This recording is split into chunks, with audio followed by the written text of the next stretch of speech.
जो मेवाड़ की पगड़ी पूरे हिंदुस्तान के लिए लाज, मर्यादा और सम्मान की पगड़ी रही, हम चाहते हैं आप भी उसी। मैं बिना किसी औपचारिकता के समय नहीं गंवाते हुए मात्र 4 पंक्तियों में आमंत्रित करूं उनको जिनको सुनना चाहते हैं कि जब जब इनमें बुलंदियां आई, जब जब इनमें बुलंदियां आई, इनके लहजे में नरमियां आई, वक्त के तान से इनको सुनने दूर जंगल से ये हिरनियां आई। जोरदार तालियों से असर के साथ आमंत्रित करें मोहम्मद सलीम असर भी। जोरदार तालियों के साथ में माननीय मुख्यमंत्री महोदय, मुख्य वक्ता जिनको सुनने के लिए हम नाराज हैं, माननीय असर भी साहब।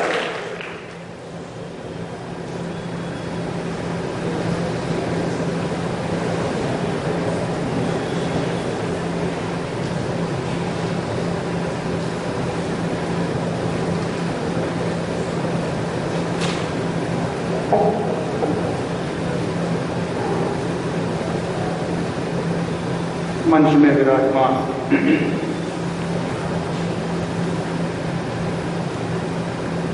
सम्मानीय श्री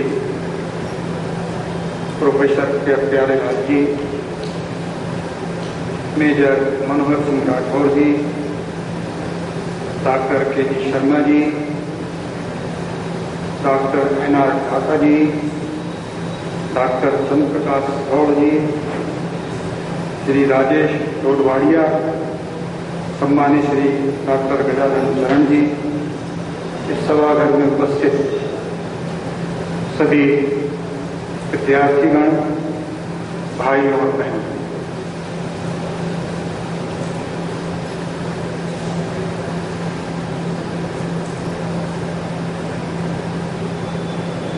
मुझसे किसी ने, हम जिस सभा में थे, ये पूछा गया कि इस्लाम ने भारत को क्या दिया। किसी ने कहा ताजमहल दिया, किसी ने कहा लाल किला दिया। जब मुझसे पूछा गया कि इस्लाम ने भारत को क्या दिया, तो मैंने कहा इस्लाम ने भारत को हजरत मोइनुद्दीन चिश्ती ख्वाजा गरीब नवाज दिया। मेरे शरीफ में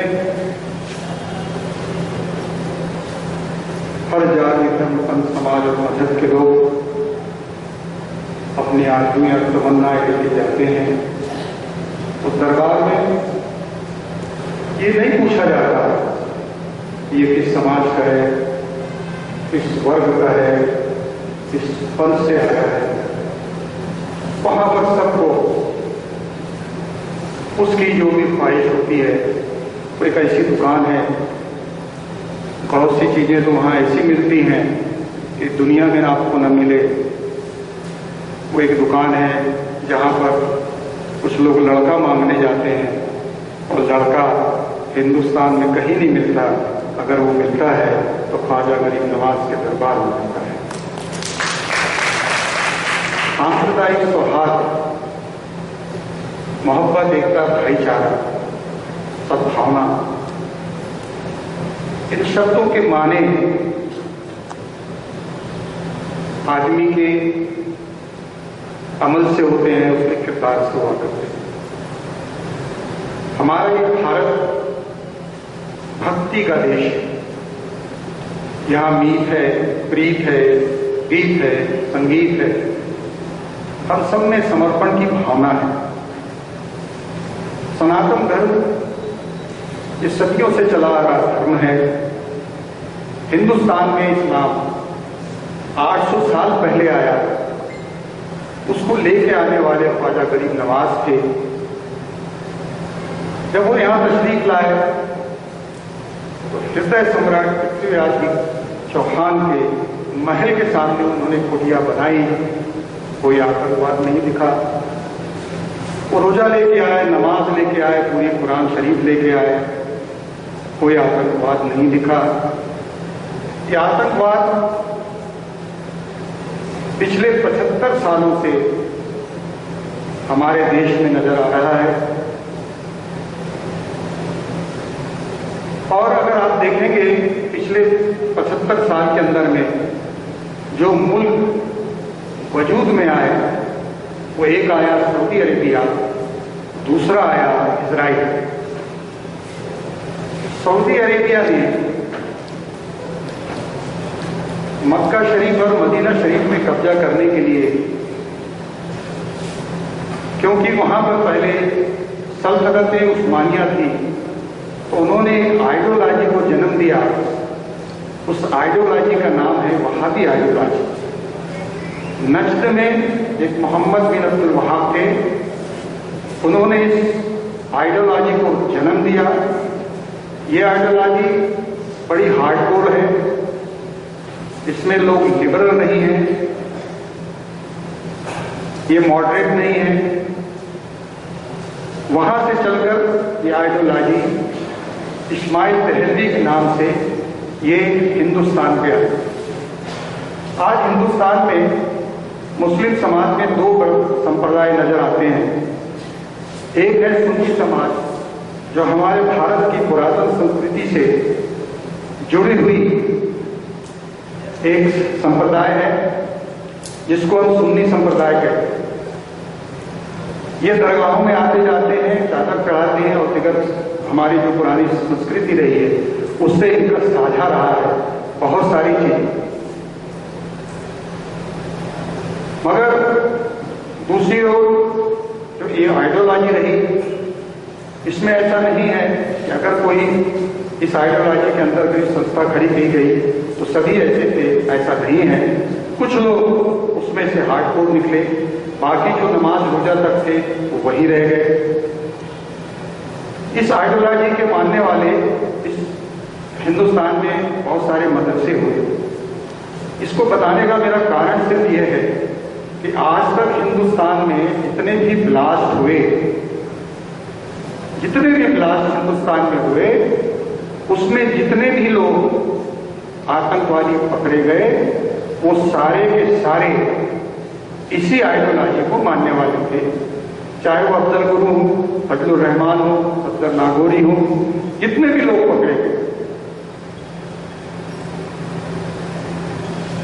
कोशिश ये होनी चाहिए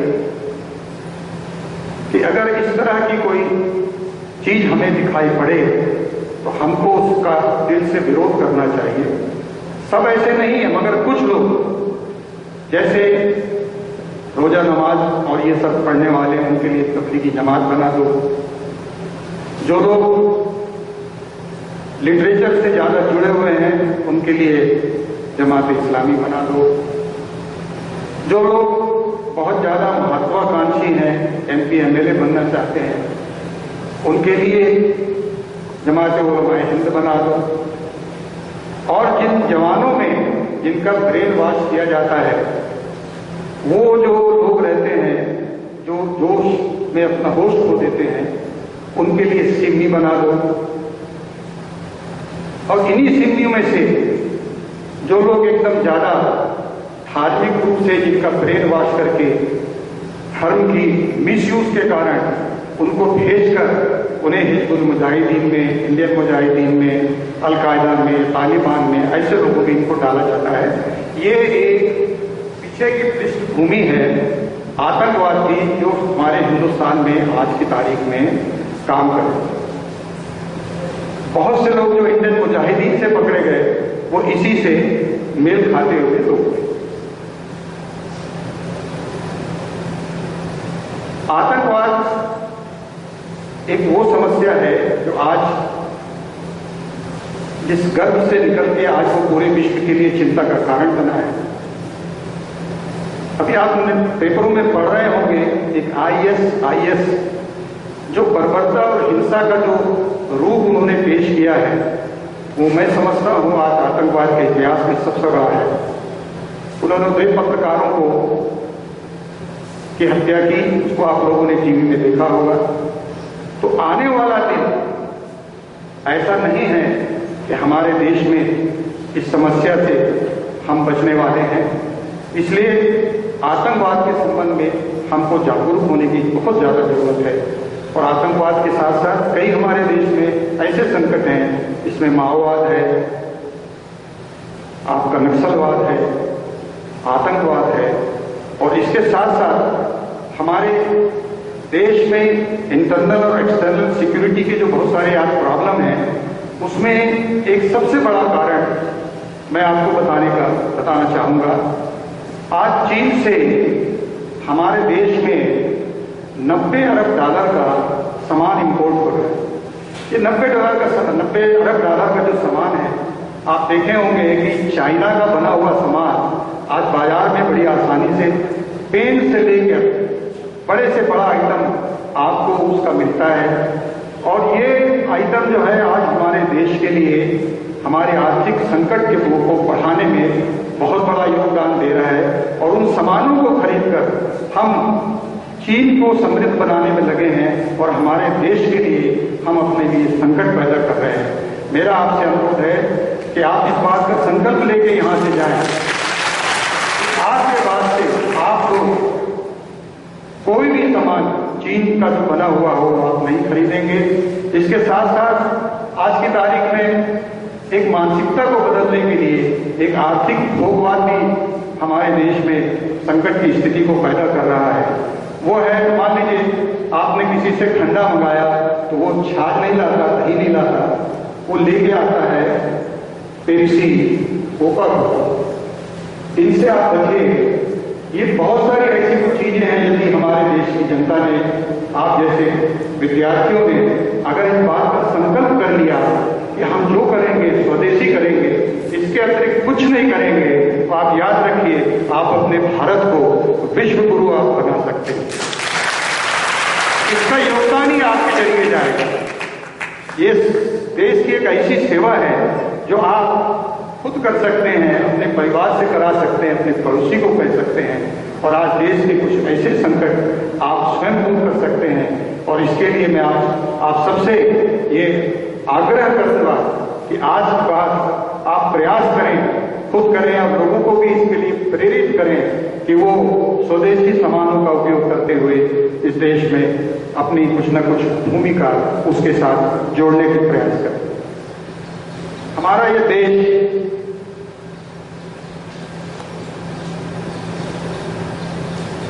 भाईचारा, एकता, चाहे वो किसी भी जाति, धर्म, पंथ, समाज या मजहब का हो, हमारी एक गंगा जमुना संस्कृति सब चली आ रही है। भाईचारे के लिए डॉक्टर अल्लामा इकबाल का एक शेर मुझे याद आया, सारे जहां से अच्छा हिंदुस्तान हमारा, हम बुलबुले हैं इसके, ये गुलसिता हमारा। तो इस गुलिस्तान को बचाना अब आपका काम है, क्योंकि इस देश में आज चारों तरफ से संकट है, और संकट में यदि हम अपनी भूमिका का निर्वहन नहीं करेंगे तो आने वाला भविष्य हमारा उज्जवल होगा, ऐसा मेरी सोच नहीं है। और इसके साथ साथ एक बात मैं और बताऊंगा आपको कि कुछ लफ्ज आपने सुने होंगे, जिहाद जिहाद जिहाद जिहाद। देखिए, इस्लाम जो है एक बड़ा शांति का मजहब है। इस्लाम के माना ही अरबी में शांति के हुआ करते हैं। उसको विनम्रता में, कुशलता में, आज्ञा पालन में, ईश्वर के समक्ष समर्पण के शब्दों में उसका इस्तेमाल किया जाता है। न जाने कहां से कुछ ऐसे खुराफात पैदा हो गए जो जिहाद के नाम पर जो एक पवित्र लफ्ज था, उसको आज वो अपने एक गंदे उद्देश्य को पूरा करने के लिए लोगों के लिए चिंता का कारण बनते जा रहे हैं। हमारे इस्लाम के अंदर धर्म का माना, जिहाद का माना, हर उस चीज की मुखालफत करना है, विरोध करना है जो इंसानियत के खिलाफ हो, हर उस चीज का विरोध करना है जो इंसानों को नुकसान पहुंचाता हो।